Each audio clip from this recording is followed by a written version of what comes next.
राधे राधे। अक्सर लोग कहते हैं कि हम भगवान की सेवा करते हैं, परंतु ये सबसे बड़ा झूठ है कि हम परमात्मा की सेवा करते हैं। ये बिल्कुल गलत है। परमात्मा उल्टा हमारी सेवा कर रहे हैं। अब आप बोलेंगे ये कैसे संभव है, हम तो इतनी पूजा करते हैं, पाठ करते हैं। देखिए, पूजा पाठ नहीं, मैं जो आज आपको बताने जा रहा हूँ ये बहुत आवश्यक विषय है कि हम हर समय परमात्मा से सेवा ले रहे हैं और उनका धन्यवाद तक नहीं करते। इसका छोटा सा उदाहरण है, जब हम माता के गर्भ में आए थे, गर्भ अवस्था में हम बड़े हो रहे थे, क्या किसी साइंटिफिक मशीन ने आपकी मदद की बड़ा होने में? नहीं। किसने आपको हाथ दिए, किसने आपको पैर दिए, किसने आपको चर्म दिया, किसने आपको आंख दी, किसने आपको नाक दी, किसने आपको रोए दिए, बाल दिए? ये सब परमात्मा की तो देन है। इस शरीर की संरचना उस परमात्मा ने की है। तो ये बताइए कि सेवा किसने की, परमात्मा ने या आपने? परमात्मा ने। उसने हमें खाने के लिए अन्न, माता के पेट में जहाँ इतना अंधेरा है वहाँ उसने हमें पानी दिया, वहाँ उसने हमें भोजन दिया, वहाँ उसने हमारी सारी इंद्रियों को जीवित रखा। ये किसकी कृपा है? उसकी कृपा है। जब हम पैदा होते हैं तब हमारा पोषण माता पिता करते हैं? नहीं, माता पिता केवल हमें अन्न प्रसाद देते हैं, परंतु जीवन हमने परमात्मा से प्राप्त किया। हम बड़े होते हैं, बड़ा होने से पहले और पैदा होने से पहले हम परमात्मा की स्तुति करते हैं और भागवत में इसका बहुत ही स्पष्ट रूप से उल्लेख आता है कि गर्भस्थ शिशु भगवान की स्तुति करता है कि हे परमात्मा, मैं आपकी शरण में हूँ, मुझे इस अंधकूप से बाहर निकालिए। मैं आपकी भक्ति करूंगा, आपका भजन करूंगा, आपकी स्तुति करूंगा। ये उस समय वो गर्भस्थ शिशु परमात्मा को वचन देता है, परंतु होता इसका उल्टा है। जब वो बाहर पैदा होता है, बाल्यावस्था में आता है, युवावस्था में आता है, तब वो परमात्मा को बिल्कुल भूल जाता है। वो मैं और मेरे के चक्कर में फंस जाता है, क्योंकि परमात्मा की माया बहुत ही प्रबल है। वो आपको कभी रास्ता नहीं देगी, वो हमेशा आपको भटकाती रहेगी, परमात्मा के कभी समीप नहीं जाने देगी। यदि आप चेष्टा भी करते हैं परमात्मा के करीब जाने की, तो वो आपको उससे दूर फेंक देगी। वो आपको माया में ले जाएगी, भ्रम में ले जाएगी। और ऐसा ही आज इस कलयुग में सबके साथ हो रहा है। हम परमात्मा की सेवा करने के लिए आए थे, परंतु होता यह है कि हम परमात्मा से सेवा ले रहे हैं। इसका छोटा सा उदाहरण जो अभी अभी गया है, कोरोना काल, इसमें आप देख लीजिए, ऑक्सीजन की कमी हो गई। ऑक्सीजन कितना परम आवश्यक तत्व है और परमात्मा ने हमें यह निःशुल्क दिया है।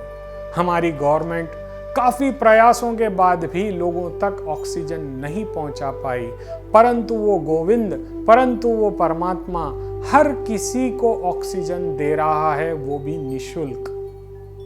तो अब आप बताइए कि परमात्मा आपकी सेवा कर रहे हैं या आप परमात्मा की सेवा कर रहे हो? जो अन्न हम खाते हैं वो हमारी जठर अग्नि को काम करने की शक्ति भी परमात्मा से मिलती है। यदि आप भागवत पुराण को एक बार अवश्य पढ़ें। देखिए, सुनना तो आजकल स्वाभाविक, हमें कई गुरुओं द्वारा कथाओं का आज के युग में आयोजन हो रहा है, सप्ताह श्रवण किया जा रहा है, लेकिन सबसे बड़ा आनंद भागवत में भागवत पढ़ने से आएगा। जब तक आप पढ़ोगे नहीं, परमात्मा के समीप नहीं पहुंच पाओगे। सुनना आपके लिए नर्सरी कक्षा जैसा है, परंतु पढ़ना आपके लिए पीएचडी की तरह है। जो व्यक्ति अपने घर में नित्य भागवत के पाठ करता है, उसका श्रवण करता है, उसका मनन करता है, तो जीवन में उसके कभी कोई परेशानी नहीं होती। आज हम सारी सेवाएं परमात्मा से करवाते हैं। हमारा भोजन पचे, इसके लिए जठर अग्नि को एक देवता ने दिया है। अपनी आंखें देख पाएं, इसका अधिपत्य किसी एक देवता का है। ये सारे देवताओं का उल्लेख आपको भागवत पुराण से प्राप्त होता है और इसी भागवत पुराण में ये लिखा गया है कि न केवल मनुष्य अपितु जानवर, पशु, पक्षी में भी परमात्मा का वास है, परंतु हम ये जानते हुए भी मानते नहीं हैं। हम इस दिखावे की दुनिया में जी रहे हैं जो कि शाश्वत नहीं है और परमात्मा परम शाश्वत है। हमें अपने मन को बदलना होगा, हमें अपने विचारों को बदलना होगा, हमें उस गोविंद के करीब जाना होगा, उसे पाने का रास्ता ढूंढना होगा। यदि हम अपने जीवन में कुछ क्षण, कम से कम एक प्रहर यदि परमात्मा के साथ व्यतीत नहीं करेंगे तो उस परात्मा तत्व को कैसे जान पाएंगे? कैसे जान पाएंगे उस दीन दयाल को जो हमारे लिए हमेशा तत्पर है और हम हमेशा उसके विमुख रहते हैं। यदि आप आत्मा यहाँ बैठी है तो आप परमात्मा से विमुख बैठे हैं, उल्टा बैठे हैं, जबकि भगवान हर पल ये समझाने की कोशिश करते हैं कि मुझे मानो, मुझे चाहो, मेरे साथ रहो, मेरी अनुभूति का एहसास करो। ये परम आवश्यक है। यदि हम परमात्मा का हमेशा धन्यवाद करते रहें तो उस जैसे व्यक्ति का जीवन बहुत आनंदित होता है। देखिए, मान लीजिए आपके पिताजी ने आपको एक कार दिला दी या मोटरसाइकिल दिला दी, तो हम पिताजी के पास जाकर उनसे गले मिलेंगे, उनको धन्यवाद बोलेंगे, अपनी खुशी उनके ऊपर जाहिर करेंगे। तो एक पालने वाला पिता बहुत ही आनंदित होता है कि अरे मेरा बेटा बहुत खुश है, मैंने उसको वाहन दिलाया, वो बहुत अति प्रसन्न है। उसकी प्रसन्नता देख करके आप प्रसन्न हो रहे हैं। यदि उस परमात्मा के लिए भी हम धन्यवाद करें, उनकी स्तुति करें, उनका श्रवण करें और उनका धन्यवाद दें कि हे गोविंद, आज मेरे जीवन का सूर्योदय आपने बहुत ही अच्छा किया है। मेरे ऊपर हे नाथ अपनी कृपा बनाए रखना, अपने चरणों में मुझे सदैव लगाए रखना, मेरा मन आपकी सेवा में तत्पर रहे, मैं एक क्षण के लिए भी आपको ना भूलूं हे मेरे गोविंद। ऐसे हमारे भाव होने चाहिए। लेकिन होता इसका उल्टा है, हम दिखावा करते हैं।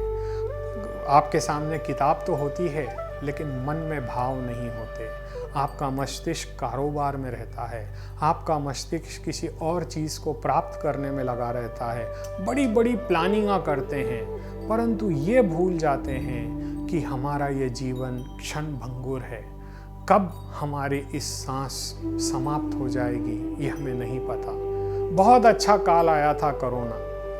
इस कोरोना काल में लोगों में भक्ति वापस प्रारंभ हो चुकी थी। लोग जीवन का महत्व समझने लग गए थे, परमात्मा के समीप आने लग गए थे, परमात्मा का नाम लेने लग गए थे, परंतु वो डर से ले रहे थे, प्रेम से नहीं। देखिए, होता यह है कि जीवन में परमात्मा का नाम प्रेम से लेना है, डर से नहीं। परमात्मा को यदि डर डालना होता या वो डराना चाहते तो आप उनके दिए हुए किसी एक संकट को भी बर्दाश्त नहीं कर पाएंगे। जैसे मान लीजिए किसी व्यक्ति का बीपी बढ़ जाए।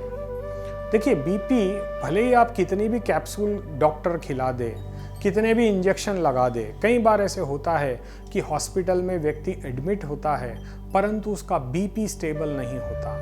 तो किस तत्व ने आपका बीपी बढ़ा दिया है? कभी सोच के देखिए। किस तत्व ने आपके पेट के डाइजेशन को खराब कर दिया है? किस तत्व ने आपकी देखने की शक्ति को समाप्त कर दिया है? किस तत्व ने आपके बोलने की शक्ति को समाप्त कर दिया है? किस तत्व ने आपकी बुद्धि की क्षमता को समाप्त कर दिया है? क्या डॉक्टर की या आयुर्वेदाचार्य की दवा आपको ठीक कर सकती है? कर सकती है और नहीं भी कर सकती है, क्योंकि डॉक्टर भी जब ये आपको दवा देते हैं तब कहते हैं कि हमने दवा तो दे दी है, अब सब परमात्मा के हाथ है, हमारे हाथ कुछ नहीं है, हमने हमारा प्रयास कर लिया। ये ऐसा क्यों कहते हैं? और तब हम रोते हुए, बिलखते हुए परमात्मा से अर्जी करते हैं। एक छोटी सी चौपाई यहाँ पर याद आती है मुझे कि दुख में तो सब सुमिरन करते, सुख में न करता कोई। अरे जो सुख में सुमिरन करे तो दुख काहे को होई। आपको ये सोचना पड़ेगा कि आज हमारे दुख का कारण कौन है। हमारे दुख का कारण हम स्वयं हैं। परमात्मा तो हमारे लिए हर पल हर क्षण तत्पर है। अरे सोचिए, जिस परिंदे, जैसे होता है ना कबूतर या चिड़िया, कभी आप देखिए शाम के समय वृक्ष के ऊपर आकर के एक चिड़िया बैठ करके सो जाती है। जब उन पक्षियों को उस झाड़ पे निद्रा अवस्था में वो नीचे नहीं गिरने देता तो वो आपको कैसे नीचे गिरने देगा। परंतु होता यह है कि हम उस पर विश्वास नहीं करते, और यदि करते हैं तो वो मन से नहीं होता है। देखिए, विश्वास करना आज आपकी मजबूरी है। जैसे मान लीजिए आप कोई वाहन में बैठकर घूमने जा रहे हैं, तो आपको उस ड्राइवर पे विश्वास तो है कि वो आपको आपके टूरिस्ट स्पॉट पे ले जाएगा, आपको घुमाएगा फिराएगा, ये आपको उस पे विश्वास है। परंतु क्या उस पे श्रद्धा है? नहीं है। क्यों नहीं है? विश्वास करना आपकी मजबूरी है। आप किसी हॉस्पिटल में ट्रीटमेंट के लिए जाते हैं, आपको विश्वास है कि भाई ये डॉक्टर का बहुत बड़ा नाम है, शायद ये मुझे ठीक कर दे। आप किसी गुरु के पास आते हैं कि अरे ये बहुत बड़ा ज्ञानी है, इसके ज्ञान से पता नहीं मेरा जीवन सुधर जाए। तो विश्वास करना हमारी मजबूरी है। परंतु क्या हम मन से जुड़ रहे हैं? नहीं जुड़ रहे हैं। और जबकि हमें जुड़ना किससे है? अपने मन से। यदि हम उस तत्व को, यदि हम उस परमात्मा को अपने मन से जोड़ते हैं तो हमारे जीवन में कभी किसी भी प्रकार की कोई निराशा नहीं आ सकती। हमारा जीवन हमेशा आनंदित रहता है। परंतु होता इसका उल्टा है। हम परमात्मा से जुड़े हैं स्वार्थवश, परमार्थवश नहीं। सभी देवी देवता आपके इसी शरीर में निवास करते हैं, परंतु हम इस शरीर को अपना मान बैठे हैं। इसकी आत्मा से हमारा कोई कनेक्शन नहीं है। हम ये समझ ही नहीं पाते हैं कि ये शरीर अलग है और आत्मा अलग है, परमात्मा बिल्कुल अलग है। तो हमें करना क्या होगा? अपने अंदर जाना होगा, और अपने अंदर जाने के लिए सर्वप्रथम अपने नेत्रों को बंद करना होगा। क्योंकि जब तक आपके नेत्र इंद्रिय, हमारी जो 10 इंद्रियां हैं, इसमें सबसे डेंजरस है अपने नेत्र। और जैसे ही आप अपने नेत्रों को बंद करेंगे और शांत मुद्रा में बैठ करके अपने अंदर जाएंगे, अपने अंदर बैठने वाले उस परमात्मा के समीप जाएंगे, तो जीवन में इतने विचार आपके बदलेंगे, आपका व्यक्तित्व बदल जाएगा, आपके मन की परिभाषा बदल जाएगी, आपका जीवन ही बदल जाएगा। परंतु होता इसका उल्टा है कि हमारे पास समय नहीं है।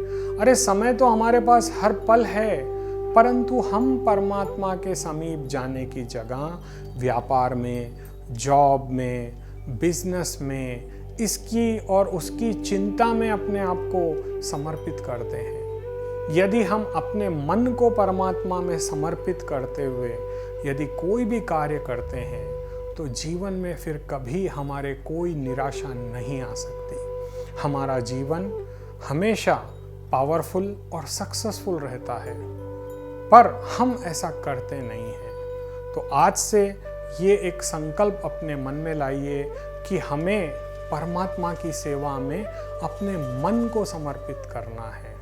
भगवान आपके भाव के भूखे हैं। वो आपका धन या आपकी इस दौलत का क्या करेंगे? और उन्हीं की कृपा से तो सब आपने प्राप्त किया है, और आप यही उनको अर्पित करना चाहते हैं और यही उनसे मांगते हैं। ये कितनी बड़ी विडंबना है। लोग आरती तो गाते हैं, तेरा तुझको अर्पण क्या लागे मेरा। अरे प्रभु, आपको मैं क्या अर्पण कर सकता हूँ? भगवान केवल आपका मन चाहते हैं। केवल उन्हें अपना मन समर्पित करके देखें, भाव से उनके पास जाएं और जीवन को अपने कृतार्थ करें। हर पल, हर क्षण, हर समय उनका चिंतन करें, उनका मनन करें, उनकी अनुभूति का एहसास करें कि परमात्मा मेरे साथ है, परमात्मा मेरे पास है। ऐसा करने से आपका जीवन धन्य होगा एवं प्रभु की विशेष कृपा आपको प्राप्त होगी। राधे राधे।